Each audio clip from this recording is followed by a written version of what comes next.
And we are live. Good evening, everyone. Good evening, everyone. We are here starting today one more class of the Spiritist Review. I want to welcome everyone who has joined us at this time, and also everyone who is following us on the YouTube channel of the Spiritist Federation of Florida. I also would like to say hello to everyone who will eventually, at some point, please, I'm going to ask every single participant to mute their microphone. I am hearing voices. There you go. Thank you so much. So let's keep going. So just to welcome everyone. I'm excited to be here today. Again, in name of the Spiritist Federation of Florida, welcoming every one of you, whether you're in Zoom, whether you were joining us on YouTube right now, or whether you're joining us at a later time.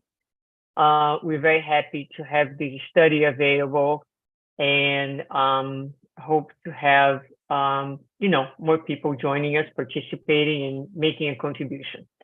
We are going to get started, as always, with our initial prayer. So we're going to take a moment to do a prayer, asking each one of you to join me in thoughts by saying, Dear Father, thank you so much for this new opportunity to study, to learn, and to grow. It is our intent to understand each day more and more, not only with our mind, but also with our heart, the principles of Spiritism, but also the good news that our Lord and Master Jesus came to teach us 2,000 years ago. Help us then in this initiative by giving us the inspiration, guiding our thoughts, and helping us in understanding the lessons. Again, we are thankful for the presence of each one of you, our mentors and benefactors, and for everything. Thank you so much, and so be it. All right, dear friends. So again, good evening to everyone. It's evening where you are. At this moment here in Miami, it's getting dark out there. I'm going to start by opening the presentation that we were reviewing. We almost finished. There were only 2 slides missing. If you're joining this course for the first time today, I have missed our initial lessons. You have missed basically 2 lessons where we have used the presentation of the Spiritist Federation of Brazil, as well as some other texts, just to give us an idea of what the Spiritist Review is about, what is the content, also the process that Kardec went through in order to put the Spiritist Review together. If you were joining us today, also I would like for you to know that we are going to talk about some pieces of the Spiritist Review, but also we're going to take this opportunity to actually dive into the work of Allan Kardec and the codification. So it's a study group where we're studying together, but also learning to study by kind of seeking the meaning of the words and some important concepts that we find in the text, and being able to locate in the works of codification the ideas that support and that explain that term. So this is what we're doing right here. And today we're going to finish then. I'm going to share my screen right now. Opening here. Okay, 1 second. I'm going to put these on a presentation mode for us. So here we go. And this is not where we were, so I'm going to move us up here. All right, so this is the slide that we stopped again. It is the very final comments that we find in the introduction that we have in the Portuguese edition of the Spiritist Federation of Brazil, but it is a very interesting text, and so we have shared here in English for you. So this was written by Nestor Mazzotti, who was at the time the president of the Brazilian Federation. He said, although the task was heavy for him, Allan Kardec managed and directed Spiritist Review until March 31st, 1869, while also being responsible for the April issue of the same year, which was already drafted before his discarnation. He worked alone, unhindered by any outside will. In its first 12 years, the Spiritist Review was the complement of the doctrine work started by Allan Kardec and also its main pillar.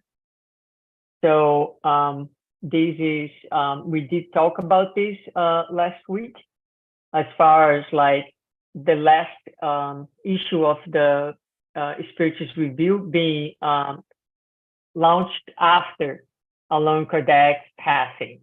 So we mentioned that he worked until the very last minute because he had a full magazine ready to go, you know, and so the very last one was came on in April of 1869. And here he's going to end by saying, pardon.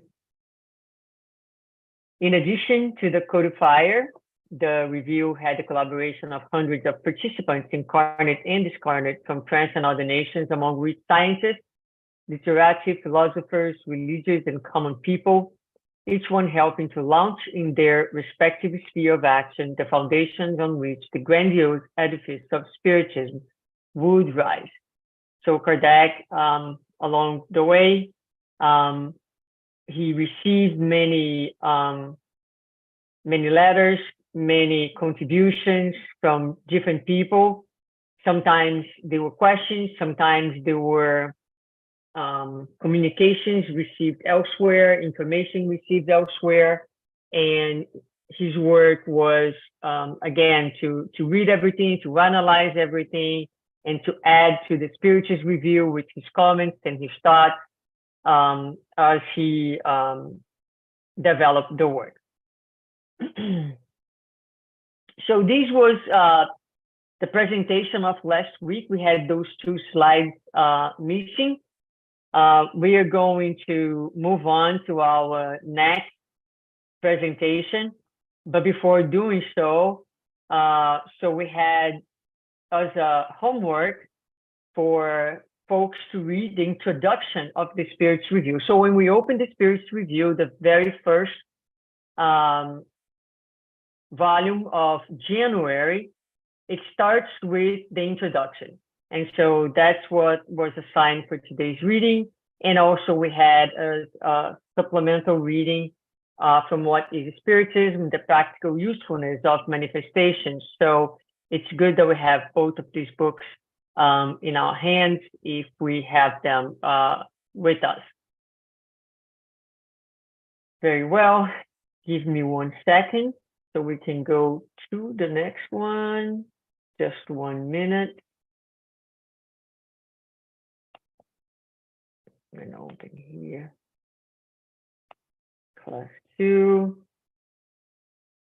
Okay. All right. So this is now our class for today. Before I start,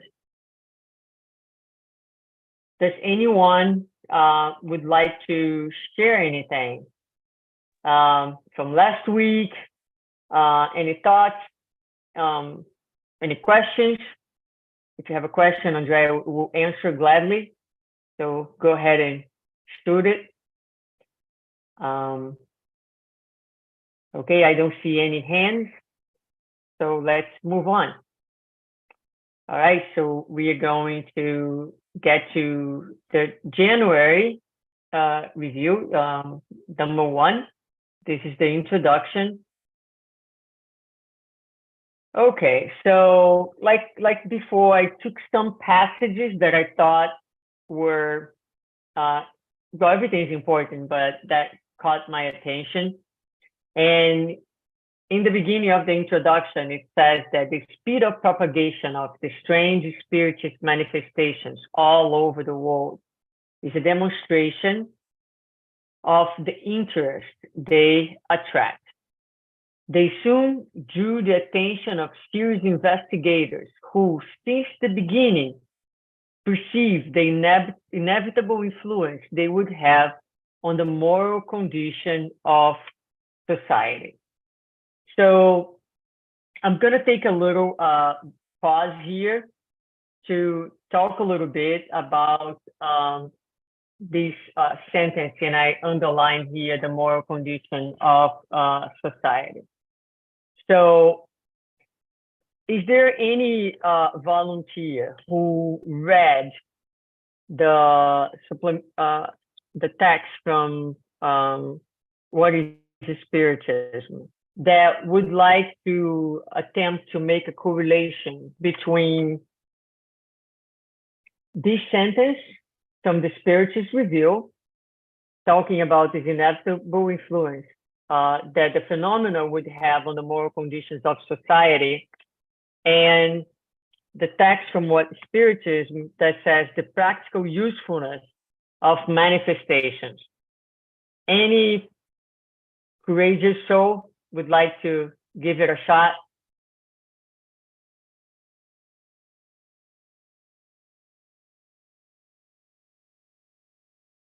Okay, not a problem. I will take the lead. So here we go. So if you read, please open, if you have it, the book in your hands. And it's not a really long text, and it starts by talking about Allan Kardec is having a dialogue with a visitor. And in this dialogue, the visitor is going to ask Kardec about the practical usefulness of Spiritism. And Kardec is going to start by saying that if you consider that the practical usefulness to be to mean living well, making fortunes, knowing the future, discovering hidden treasures, receiving inheritance. In other words, making some profit out of the Spiritist manifestations of the Spiritist teachings. He's going to say Spiritism serves no one. In other words, there is no usefulness in knowing all these things or in the manifestation. That's not what they are meant to do. They are not meant to be a source of income. They are not meant to bring money. They're not meant to use to figure out the way to make money on the stock market. It does even talk about that. So he makes it very clear that this is not what Spiritism or the phenomena is about. So then he's going to say that, the usefulness of the manifestations is it helps to, it serves to lift a corner of the veil, and therefore it aids on the development of our intelligence and enlarges our range of ideas by enabling us to penetrate the laws of nature more deeply. Remember that we talk about that, how Spiritism helps us to. We're gonna understand the phenomena. We're going to understand laws that govern those phenomena. There are laws of nature, and that Spiritism is able to explain. So when we have the phenomena and we start to understand that there is a spiritual life, that we are immortal beings, and the relationship between the spiritual life and our present life, we start to understand life better. We start to our sense of what life is expands significantly. So he's going to say, he teaches us the influence that the invisible world exerts on the visible world and the connections between the two. And then finally, he's going to say, but this is, it's not only this, it's not that we have a better understanding of life, of the loss, it does more to us, has another positive usefulness, which is the moral influence it exerts by necessity. And it's going to say, Spiritism is the obvious proof of the soul's existence, of its individuality after death, its immortality, and its future destiny. Thus, it is the destruction of materialism, not by means of reasoning, but by the facts.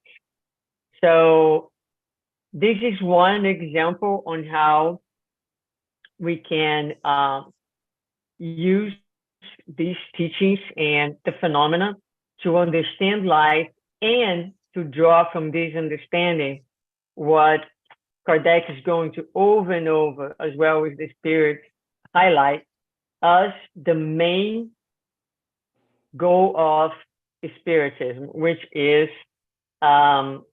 it's more, I wouldn't say goal, the main consequence of Spiritism, which is its moral influence in our lives. It changes our paradigm of living, it changes our values. Once we know to be immortal beings, life has a completely different meaning. And so again, it changes the way that we live, it changes the way that we relate to ourselves and to others. I'm going to pass it on to Andrea. Yeah, it's really quick, Susanna, because I remember we had and I'm sorry about the background noise. We had a visitor here in Florida a while back, and there seemed to be a big concern about the phenomena. And you gave a lesson that stuck with me forever, because when we talk about the phenomena and why we don't have the Spiritist phenomena as it used to, even mediums like Chico Xavier and Divaldo Franco, who started doing the physical manifestation type of utilizing their mediumship, and both Joanna and Emmanuel, the spirit guides, told them that their work was not for that type of phenomena. And when you were discussing this with that visitor who came to Florida, you said something that stuck with me. You said that right now we are waiting for the biggest phenomena that we haven't seen yet, which is the moral transformation of the being. And that stuck with me so much, because that's exactly it. It would be a phenomenon to see this type of moral transformation. And that's why Spiritism, in my view, and all that Allan Kardec is bringing, Spiritist Review, serves as an example of exactly that you said to that visitor from Brazil. So I just wanted to say that and share it, because I thought it was really special, and it answers a lot as to why we don't have the phenomena more and more as it used to be in the time of Allan Kardec. So that's all I wanted to say.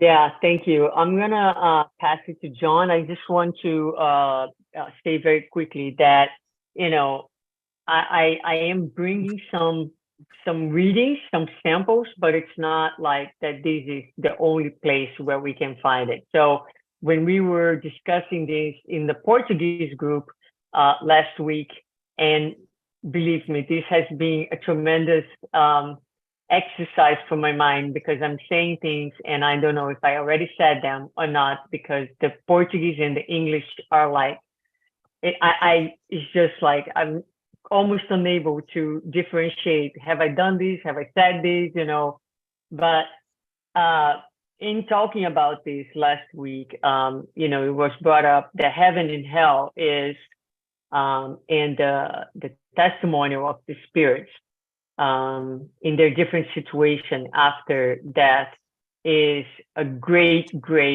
example of the, you know, that helps us through the phenomena to understand the moral consequences of how we live and how the values that we embrace and the type of life that we have is going to affect and directly correlate to what we will experience in the spiritual realm.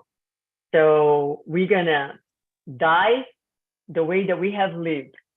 If the principles that we embrace in life in the body will set our reality in our lives outside of the body, because it will be just a continuity of the same.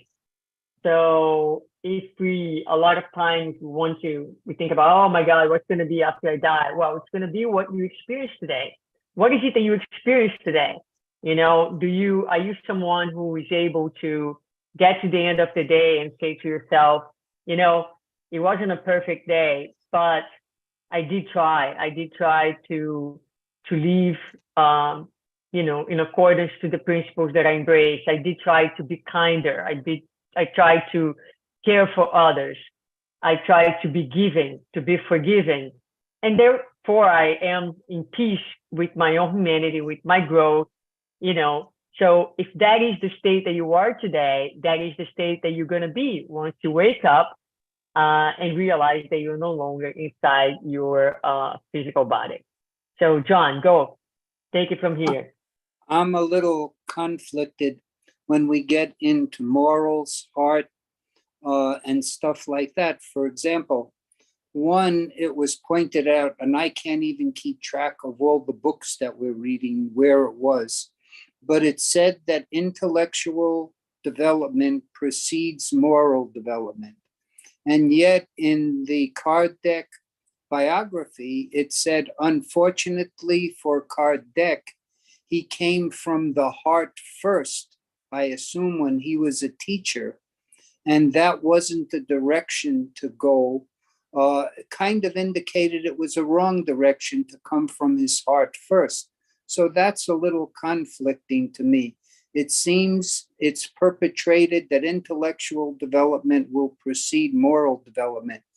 But aside from that, the idea that the days of phenomenon are past, we discussed this before. It seems at Kardec's time, and the good thing is everything changes. Certainly from 1858 to 2023, things have changed. Yet it seems to me, and I may be wrong, that when you talk about communications with the other side, when you talk about reincarnation, the bulk of people say, oh my God, that's crazy. I mean, it's just insane, that type of thing. And the phenomenon opened the door to many people for the possibility that this exists.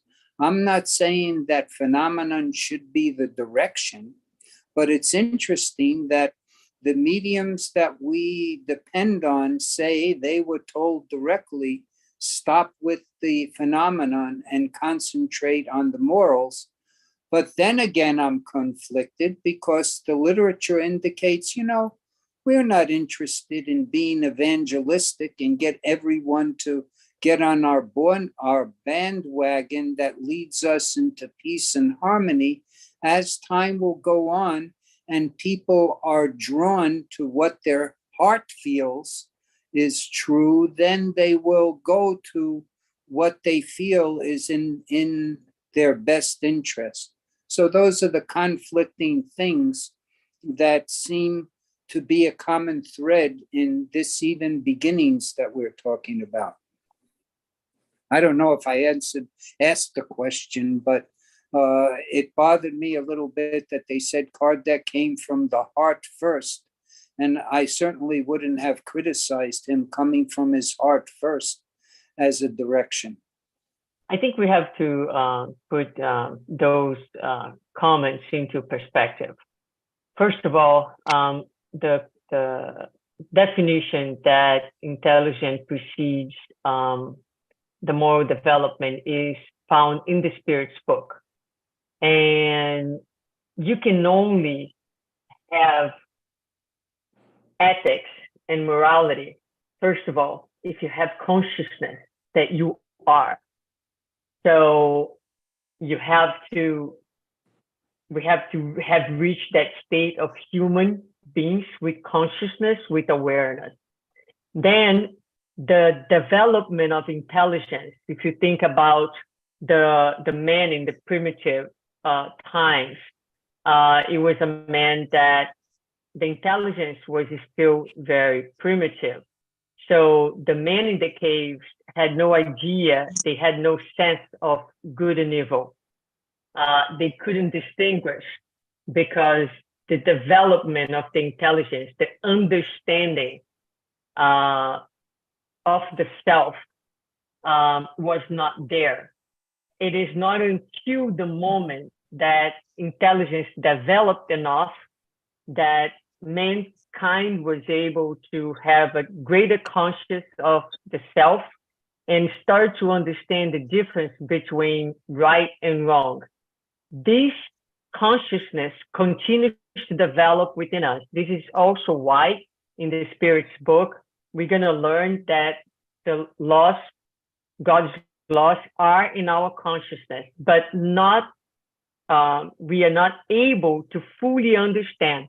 The more we develop our intelligence, the more we understand the laws, the more we understand the universe, as a species, better we are able to understand what is truly good and what is truly evil. Right now, for example, our understanding of good has evolved from a time where we were in the caves.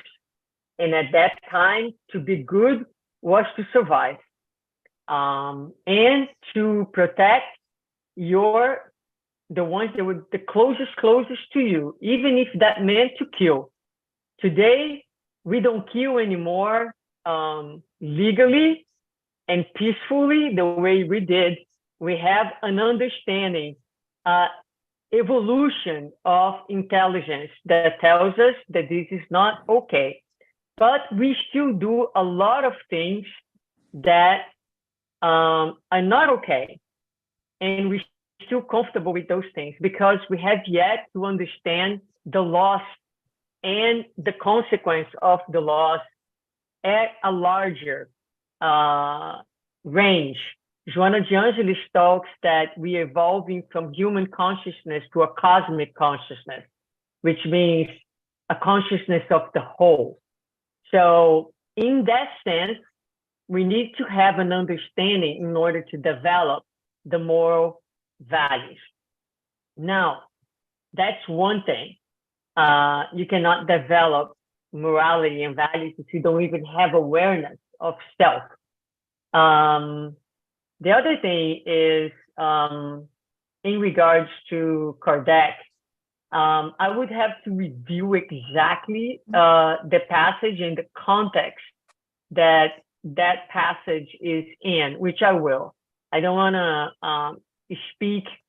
I have a vague memory of this, and I don't like to speak on base of anything that's vague in my mind. But, I'll definitely get back to it. And the other thing that you talk about was the phenomena. Okay, so these mediums that Andrea referred to, they had a specific mission. Their mission was not a mission that was related to the phenomena. They had abilities and they had a responsibility to push the Spiritist philosophy past the phenomena, beyond the phenomena. There are others whose mission is to more related to the phenomena per se, but they had a mission that was related to the delivery and the continuity of the philosophy. So if they got caught and distracted with the phenomena, they would have missed a very important piece that was way more important than just the phenomena, because we have had enough phenomena. And as we have discussed, there are many, many people who see the phenomena, who say, hey, oh, there is life after that, and go on living exactly the same way. There are many people who see the phenomena and say, I'm not sure about this. And they continue to be just a suspicious, no matter how pure that phenomena is, because they're not ready internally to embrace the reality of life. So right now, as we have discussed before, I think we still have mediumship. Mediumship has its place, has its mission. No one is against this idea, but what needs to happen, and what is in the conclusion of the Spirit's book that we also addressed last week, is that we cannot stop on the phenomena. We will not evolve into a better world if all we are doing is attending to the phenomena. We need to take the phenomena and develop the philosophy, dive into the philosophy, and let this philosophy transform our lives. That is the whole purpose. And that's what we are talking about. So it's not to dismiss the phenomena. It's not to minimize its importance. It's not to say that there isn't a place for it, that there isn't benefits from it, but it's to say at this point, at least for us here, what can we learn from it, and how can these become this powerful tool of transformation, right? So I hope that with that, I at least address somewhat, your point of view. And I'll get back to Kardec. Cynthia. Yes, hi. I know you said, Susanna, that you're going to look into the very text that John mentioned, right, about the conflict on Kardec following the heart first, and all of that he mentioned. I also have a thought, and I think we slightly touched on that last class. I also think that if we see just the last incarnation of Kardec, at least the one that we're talking about, right? That he is Kardec. Maybe, and I don't know that text exactly, but maybe that conflict could be. But if we go beyond that, Kardec was already an illuminated and intellectual spirit, right? So it's not that he came and he was touched just by his heart and his feelings of developing all the work that he did, but he already brought that in previous incarnations of Kardec that we know. He already had a mission. He was his intellect was already very developed. So that was one, and per se, he seems to be also an intelligent individual by having done everything that he did. He could have been inspired by the spirits as he was to compile all of the basic works, but one had to be intelligent enough to have that capacity of summarizing and putting everything in a very orderly manner that he did. But in short, I just wanted to say that in my mind, we should look at him not from just this incarnation, but previous ones that he had, where he was already a very developed individual, a human being, a spirit, right? Spirit, intellectually speaking. Does that make sense? Yeah, absolutely. I mean, there's no question about that. I mean, a mission like his would not be given to a spirit that was not, intellectually prepared to deliver it. I don't know. I sometimes, I'm like right now, I'm doing a little bit of work where I'm compiling some works of Joanna from many different books, and by the end of a few hours, I'm like mentally exhausted. So I just like we cannot imagine. It's like he obviously had an intelligence that was, above, the average of our humanity, and in order to achieve that, since there is no privileges in the creation, and each one of us is given absolutely the same opportunities, he has to have developed that in the course of his previous incarnations, which does not mean that he was flawless. And that, you know, he didn't have impulses, that he didn't maybe did things driven by his heart and reassess his own work. I'm sure that he was constantly checking himself and, you know, like any person prone to make mistakes here and there. We have seen communication from his guide who said, there is an error right there, read again, review it, and you will find the mistake. So, so, you know, but Cynthia, you're absolutely right. So Okay. that thought could kind of, you know, help a little bit in not maybe dissolving in my mind, you know, that maybe that conflict, that apparent conflict, maybe that John mentioned, right? And what came first, intellect or? Yeah, we'll definitely review. Again, I don't even know if there is a conflict or not. Maybe there isn't. So I don't want to speak as such. If, you know, maybe there isn't. So let's look at it and get back to it. All right, let's move forward.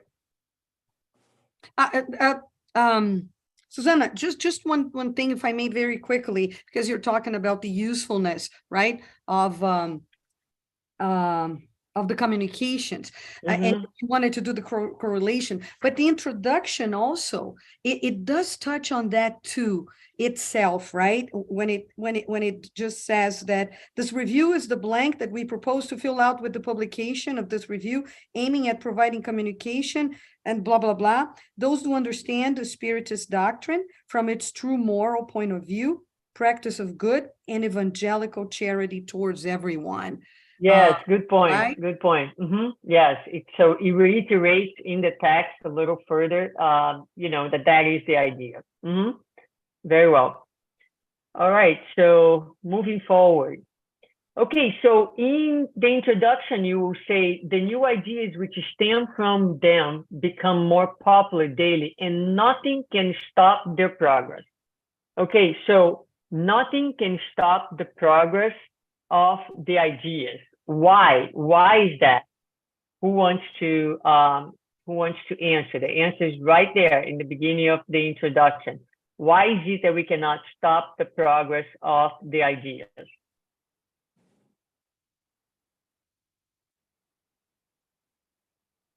I don't want to be talking and not letting others talk. Yeah, let me give you a second. Let's see if anybody else would like to contribute.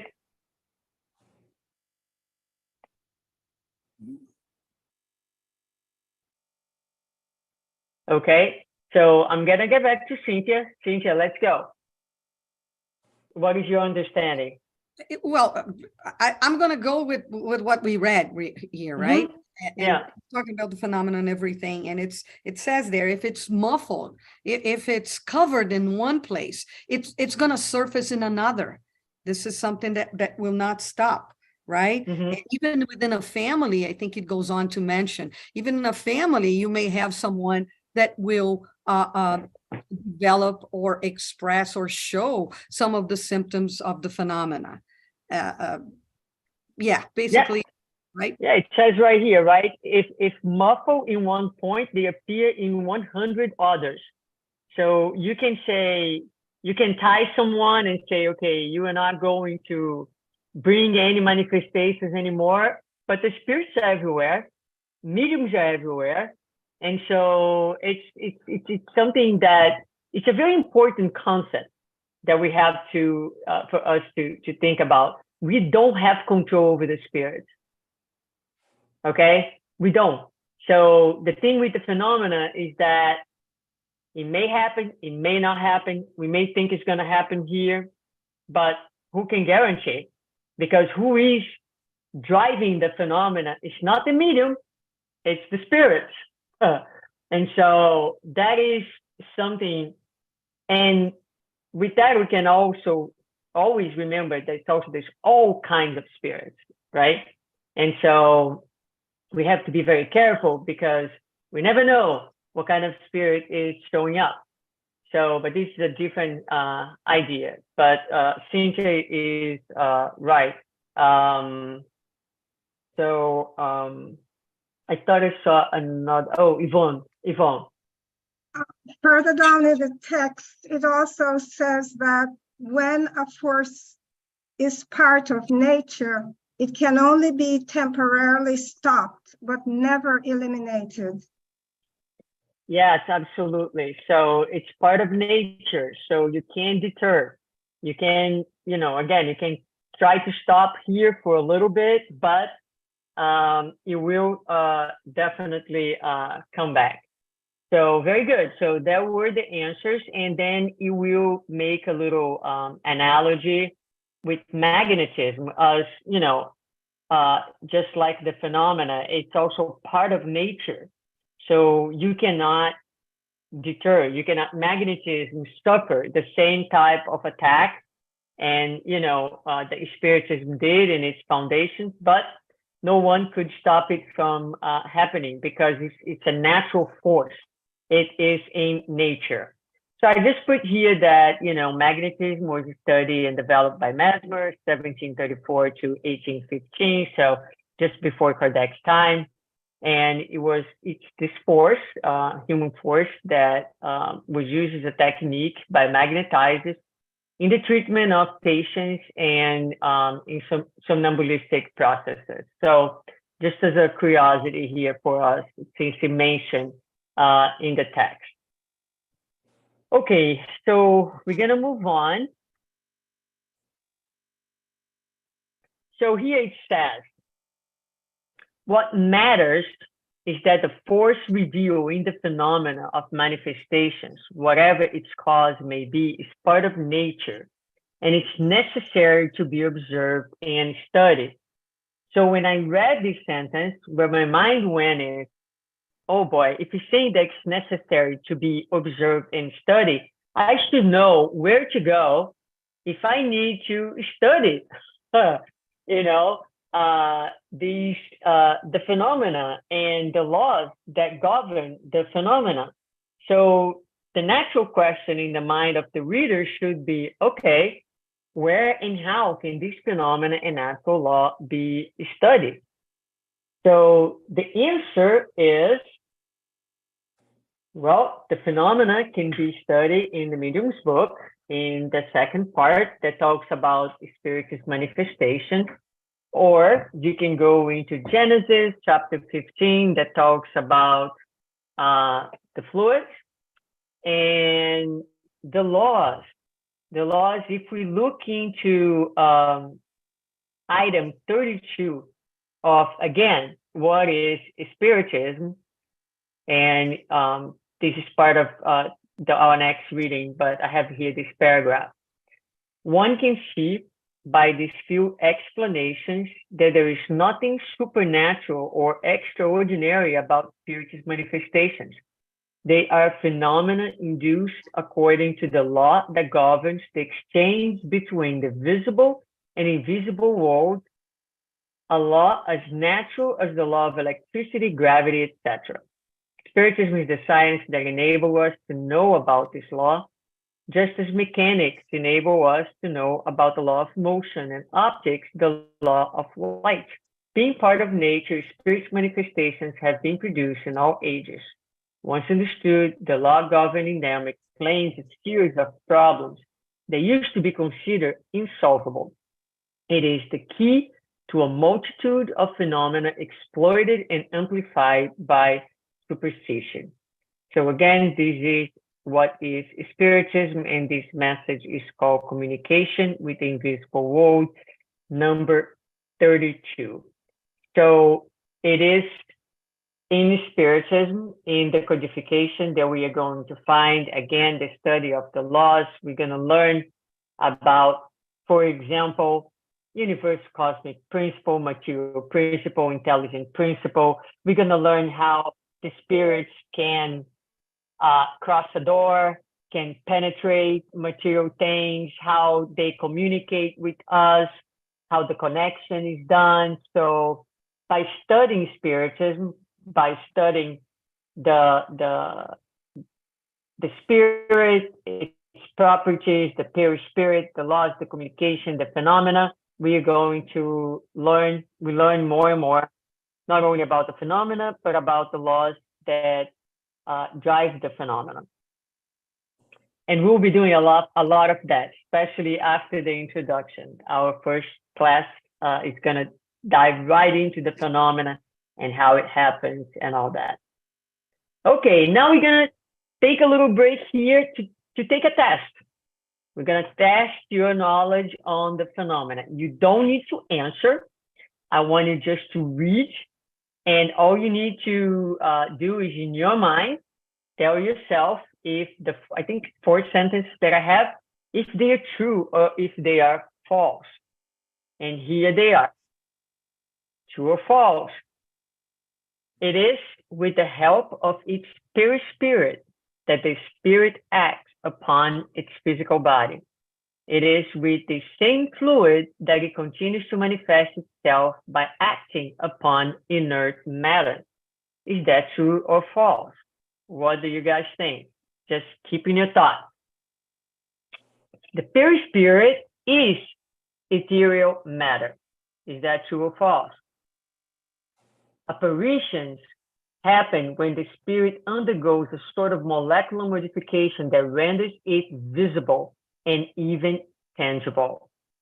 Is that true or false? Turning table phenomena is produced by means of the fluid that penetrates it, endowing the table with momentary light. Is that true or false?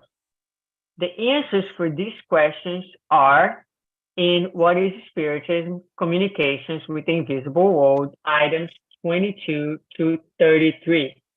And this is part of the reading for next week. So we'll get back to this. This is just to kind of make you curious about the topic, and you can check with yourself where you are in the understanding of the phenomenon. Very well. So moving on. Okay. So beyond the phenomena, today it is a science which uncovers a whole world and exposes the eternal truth that were already stands within our own spirit. It is a sublime doctrine that shows the path of duty to mankind and uncovers the widest field never presented to the observation of the philosopher. Had we stayed inside the narrow limits of an inductive review, our work would be incomplete and sterile, as the interest would have soon passed. So when I read this particular passage, again, Spiritism is a sublime doctrine that shows the path of duty. So my mind went, boy, what is the path of duty? What does that mean? Because if it says here that this is what Spiritism used to do to show the path of duty, right? You said before, to lead to moral transformation, right? So where can I find information about duty? And that is precisely here.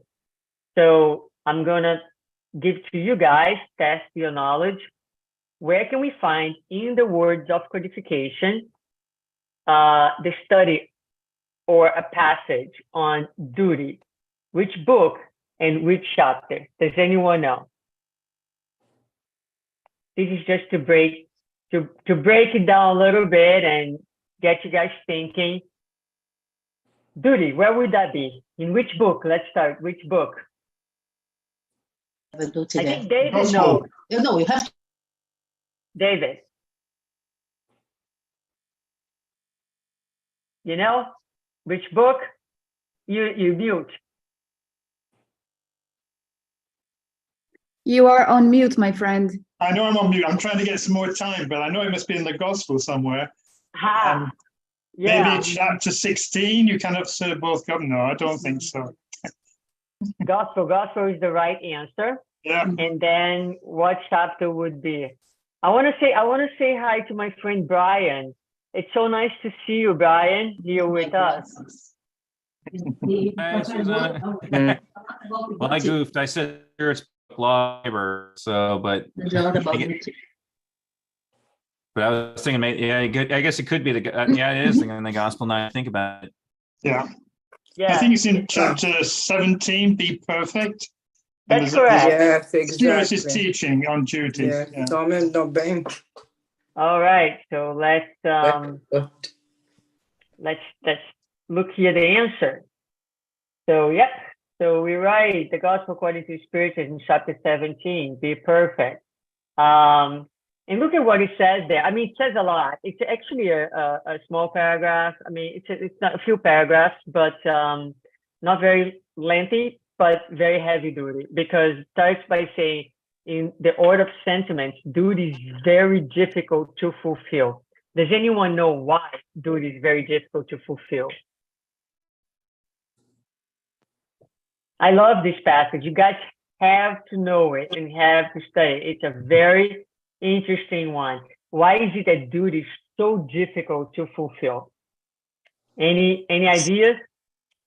The duty really never ends. It never ends, okay? It's true.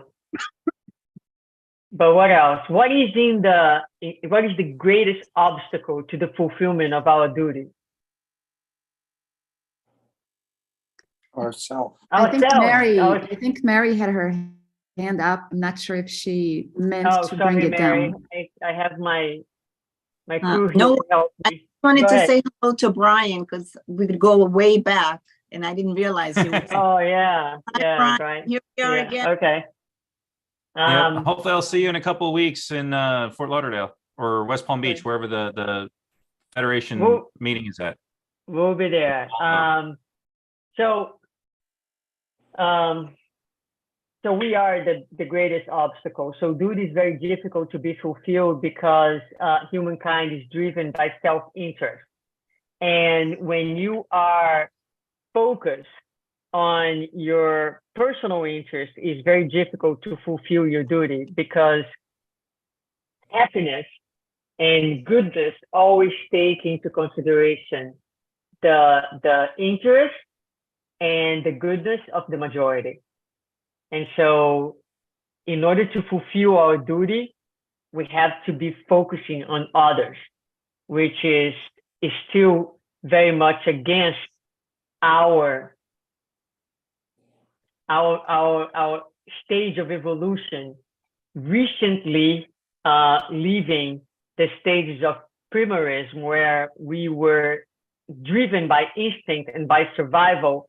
We still retain the fears, the defense mechanisms, and this idea that we must survive, and we do so by attending to our needs without understanding that we'll never be happy, we'll never be safe, and we'll never be in peace if everyone else around us has exactly the same that we have.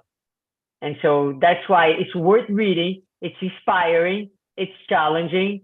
So it's not mandatory for the course, but it is a suggestion to add for the next 2 weeks the reading of this item in the Gospel according to Spiritism.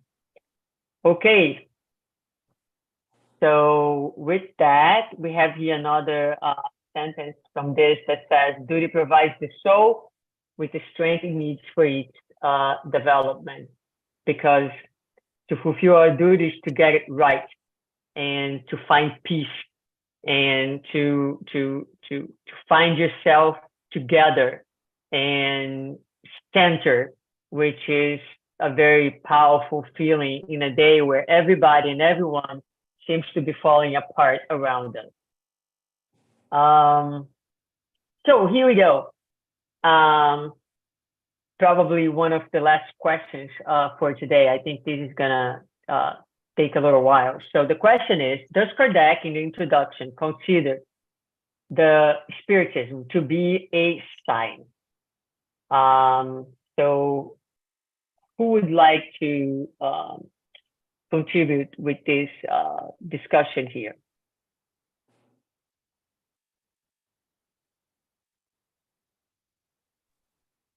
Susanna? Yeah, Yes. Kardec was very much aligned with observation, rationale. The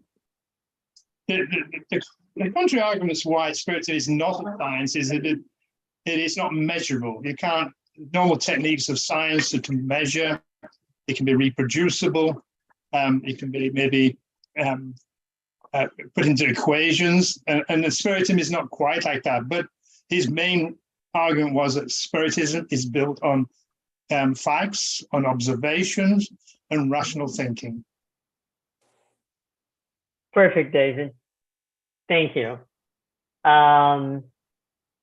So kind of in line with what David put here. So Kardec is going to say, Spiritism certainly would not have, without a doubt, and in any case, the characteristics of an exact science. So he talks about Spiritism not being an exact science. And so an exact science, when you were researching something, you have a question. You're questioning something and you create a hypothesis for that question. I think that this is what's going to happen. I think that this is going to be the truth.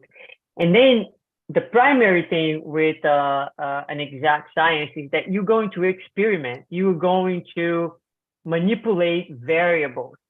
And you are going, if you want to do a very robust scientific method, you are going to have a control group, and there's all these different methods in which you can do an experiment, and then you're going to collect data from that experiment, and you're going to analyze the data, and you're going to come to a conclusion. And then, like David said very well, it needs to be reproducible. So everything is measured, you have to catalog, you have to describe, so people can reproduce that same experiment, can be done over and over and over and over until it's proven to be true. So that's not what Kardec did, because again, he was not experimenting with the spirits. He was not manipulating the spirits as variables. He would not say, okay, I want a group of pure spirits to come here, and I want a group of, and I'm going to give you some tasks and to both groups and see how you guys perform. And this would be an experiment, but the spirits are not, available, and you cannot experiment with spirits like that. So what he did is he said that Spiritism is a philosophical science, and that was already enough. Every science must be based on facts, but those by themselves do not constitute the science which is born from the coordination and logic and inference of the facts. It is the set of laws which govern those facts. So what Kardec did is he observed already a fact that was there, the Spiritist manifestation, and then he had questions. He asked those questions. He took the answers and he coordinated and came to a logical conclusion about those answers. So this is the codification process, but it starts from a fact, and he had his questions. He asked the questions. Again, he gathered the material. He classified. He looked for similar answers, and then he put together this philosophy based on his observation of the phenomena. So that is the difference between what would be, an exact science and what he calls to be a philosophical science. So a lot of people will say Spiritism is not a science. When they say that, I have had many Americans to whom I introduced Spiritism, and they said, you can't call that a science. And guess what? They're right. It's not. It's not exact science. It's not science like we do in our, labs and what we call research science here. And he admits that, so he's going to call that a philosophical science. So that's one way in which we can make the distinction. And here, let me just look at the time. Yeah, okay. So he's going to say, it's going to elaborate a little bit on that by saying, at these meetings, I began my first serious studies of Spiritism. It's still more by observation than revelation. As I had always done up to that point, I applied the experimental method to this new science. I never developed preconceived theories. I observed attentively, compare, and deduce the results. From the effect, I sought to go back to the causes, to deduction, and the logical chain of events, never accepting an explanation as valid until I could resolve all the aspects of the issue. This had been my procedure in previous endeavors ever since I was 25 or 26. First of all, I grasped the gravity of the exploration I was about to undertake. I perceive in those phenomena the key to the highly obscure and controversial issue of humankind's past and future, the solution to which I had been looking for my entire life. In other words, it was an entire revolution of ideas and beliefs. Consequently, I had to proceed with the greatest circumspection and not superficially, to be a positivist and not an idealistic, so not to go adrift with illusions. So this is a text that we find in posthumous work that we have translated.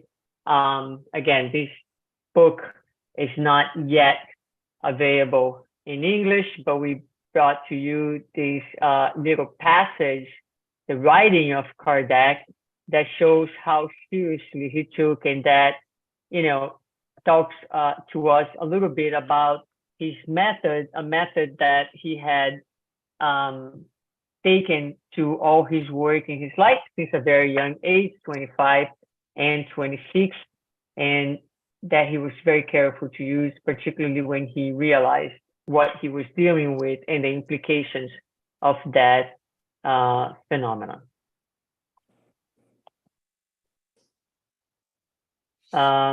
And here one more, the thoughtful examination of the facts and its resulting consequences is thus a complement, without which our publication would be of mediocre use. Nevertheless, as our aim is to get to the truth, we will welcome all observations directed to us as much as allowed by the acquired knowledge. We'll try to resolve the doubts and clarify the still obscure points. So this is again about the process. Sorry, I went back.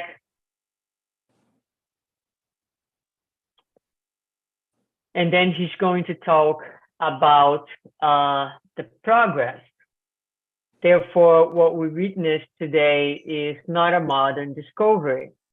It is the awakening of the ancient times clear from the mystic enclosure that generated superstition, ancient times enlightened by civilization and progress in the field of positive things.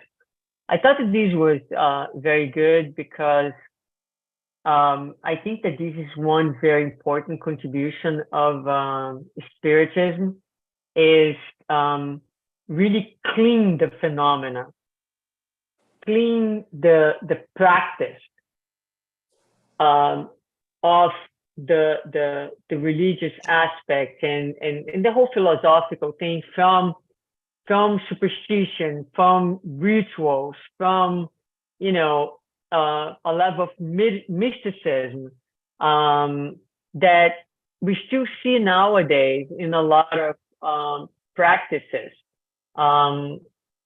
So I thought that, you know, it was important to highlight the progress that Spiritism brings as we understand, for example, that, you know, very simple things, but powerful things. And it's funny, I'm going to say this because we still see some of these residues in the Spiritist practice nowadays. I'll give you an example. So we know that the mind is everything in Spiritism, and that what we think we project with our mind. And that is the way that we communicate. Spirits communicate with one another. They don't need verbal language. You know, everything as we think, we affect, we manipulate the universal cosmic fluid.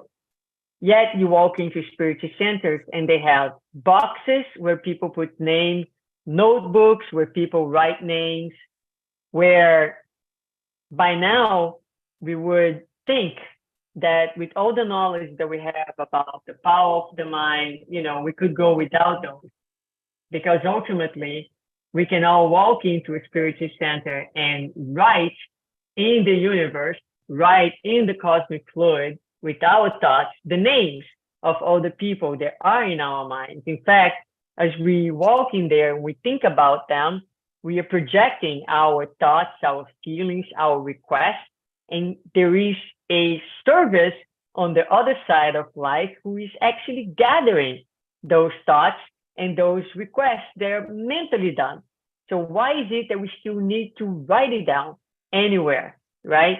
So that is the power of Spiritism. It comes to really, really explain to us the laws and to clean the practice from certain rituals and mysticism and things that we thought they were important. And today we understand that, you know, they are artifacts or they're things that actually help us in our still strong identification with the material to practice because it's too much for us to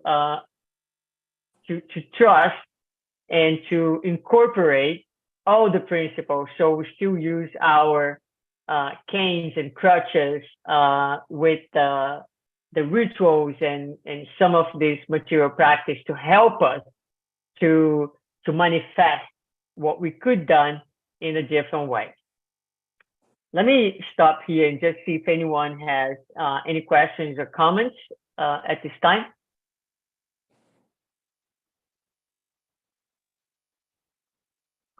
I don't see anyone. Okay, so we can do one more slide here.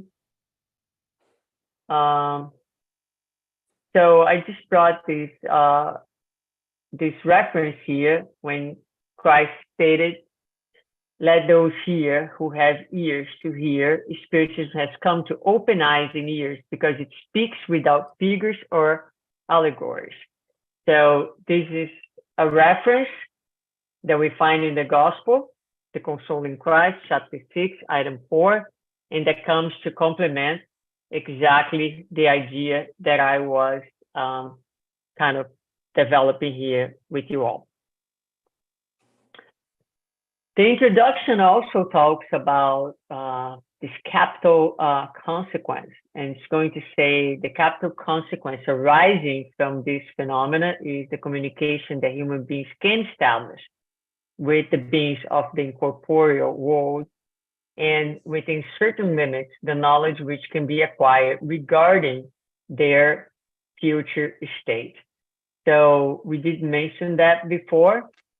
We can find that with details, colors, and incredible descriptions of the state of the spirits, different states of the spirits in the book, Heaven and Hell.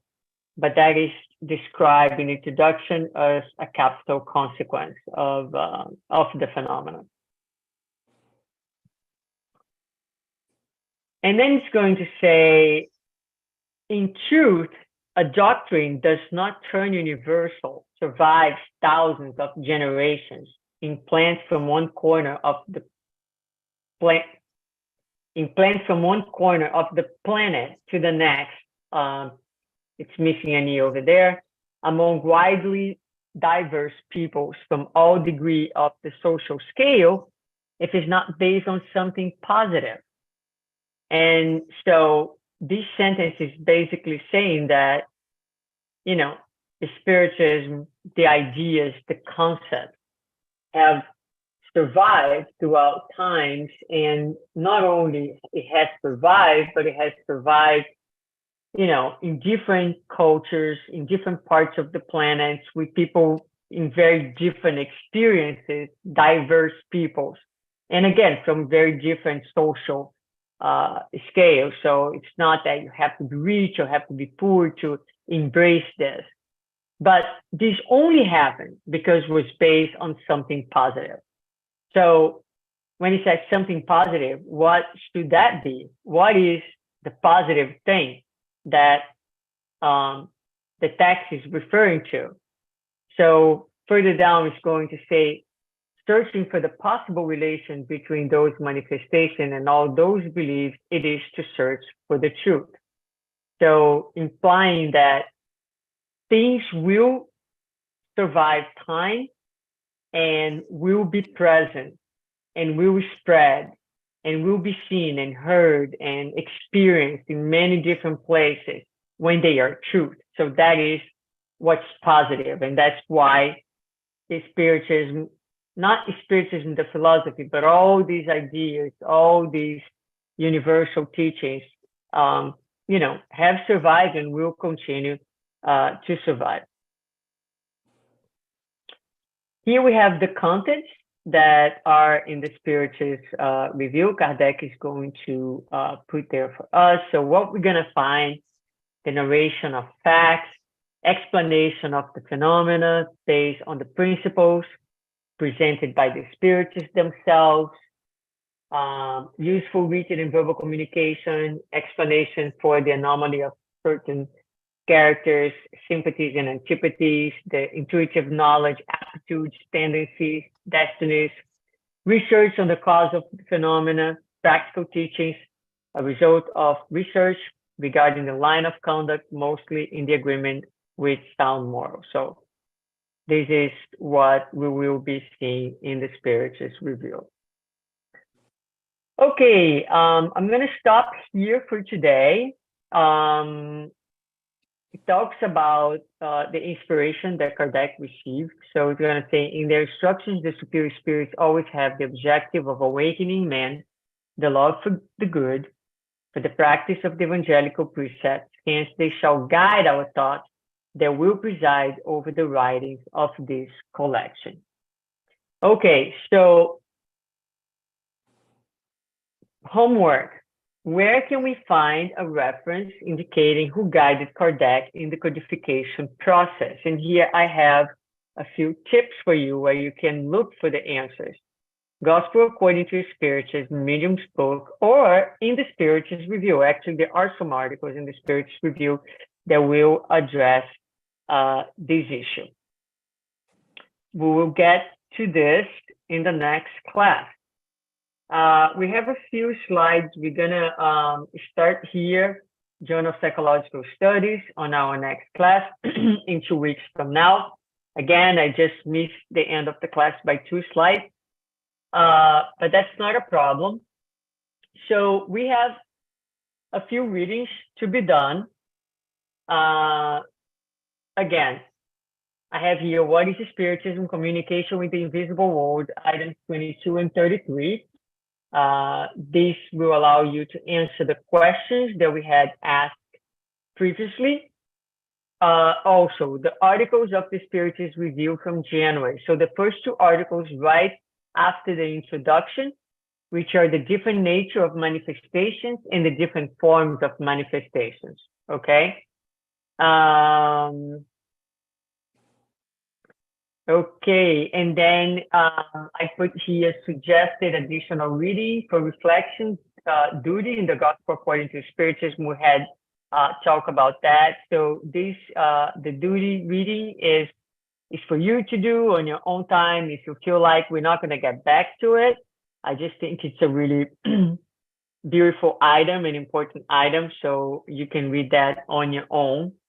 But what is Spiritism is important to read, and also the different natures of manifestations and forms of manifestations. When you read that, it's not a very easy, but it's how Kardec is going to start. He wants to start explaining to us about the communications, the natures, and he classifies them, also the different forms. It's interesting read carefully, make some notes, write your questions. This way we can have a very good exchange in our next class, okay? At this time, I'm going to stop sharing my screen. Susanna, just a quick question. I'm Yes. looking at the book here. The homework. I have a chapter that says different, maybe it's not a chapter, different forms of manifestation. And then the other one says different types of communication. Is that it? That's it. Mm-hmm. Okay. Yeah. Because it says nature. I thought that there was something else that I was not capturing. Yeah, I might have to fix that. You're right. It's different forms of manifestation and different types of communication. Okay. Okay, so it's the very first two articles right after the introduction, and that's what we are going to be covering in the next class. Any other questions, any comments before we close? No? Okay, so thank you very much to everyone who participated with us. I'm going to ask Andrea to do just a quick final prayer so we can close together with some thoughts of gratitude. Sure.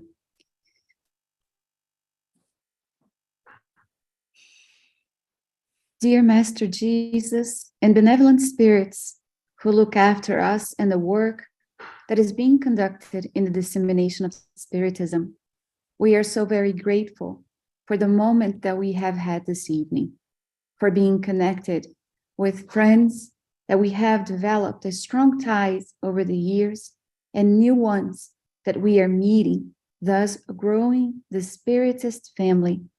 We are so grateful for having a place of harmony where we are free to ask questions, where we are encouraged to seek the answers needed so that we may continue on the road of moral progress.